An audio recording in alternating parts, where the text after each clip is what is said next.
bless you, and today I'm going to answer a question I got from Lauren about what is my favorite white balance aid and how do I use it. Okay, well, I have many white balance aids and they're all based on what I'm trying to achieve. For example, video. Okay, here's one called a Weibull. Notice there's a 18% gray patch, it's neutral, and then there's a black and a white patch. With video you need to set a black point, a middle point, and a white point. There's not really a white balance correction in the software that you use in post like there is when you're working with stills. So I use this one for video capture. Now the next one that I use is this one. It's the easi bow. Okay, this is made by Elastilite, and it's an 18% gray target, and you notice it has a crosshair so you can lock focus, because when you have something without any kind of contrast your camera won't focus. So I'm going to show you how you make a custom white balance using the easi bow. So basically, you have your subject just hold it up in the light source that you're in. Can you hold that for me, sis? Thank you very much. Now, the camera's set to auto white balance, but it can be set to any white balance. It really doesn't matter because it's not using the color, it's using the red, green, and blue channel being neutral. So we're going to come over here, we're going to take a picture. Here we go. And there's a little circle in the middle of your camera. Just make sure that you fill that circle underneath the autofocus point.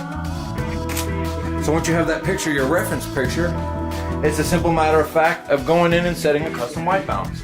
So when you go in your menu, you'll go under your menu setting for custom white balance, you click on it, and it says set, and it says set the image for this compatible image for white balance. So you click set, you click OK, and then it says set your white balance to custom.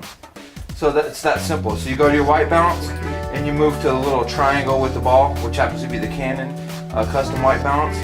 And now everything that you make from there on works with that white balance. It's that simple. Let's take a look at this. You notice right here, let's look at this quick menu. If you notice right here, there's the custom white balance symbol. That's pretty simple. Okay, so now if I'm working with something that I want critical color on, critical color requires color reference. Okay, so we'll set this one down. On the X-Rite, this is probably my favorite white balance tool that I use this the most because it has my gray card or my neutral target for setting white balance, but it also has the color reference information. So you'll use the X-Rite software to profile your target. So since we already have our custom white balance, we're going to have our lovely assistant hold this up here and we'll make a reference image with that, and I'll show you what you do with it in post. So here we go. Have her hold it right up to the subject, right into the lighting condition you're in. Turn right to me, sweetie. There we go. And make sure your exposure's not blown out. So I've got the blinkies turned on, and that's it. So we'll do the rest in post. And this is my favorite white balance aid, the Color Checker Passport. Say bye, Samantha.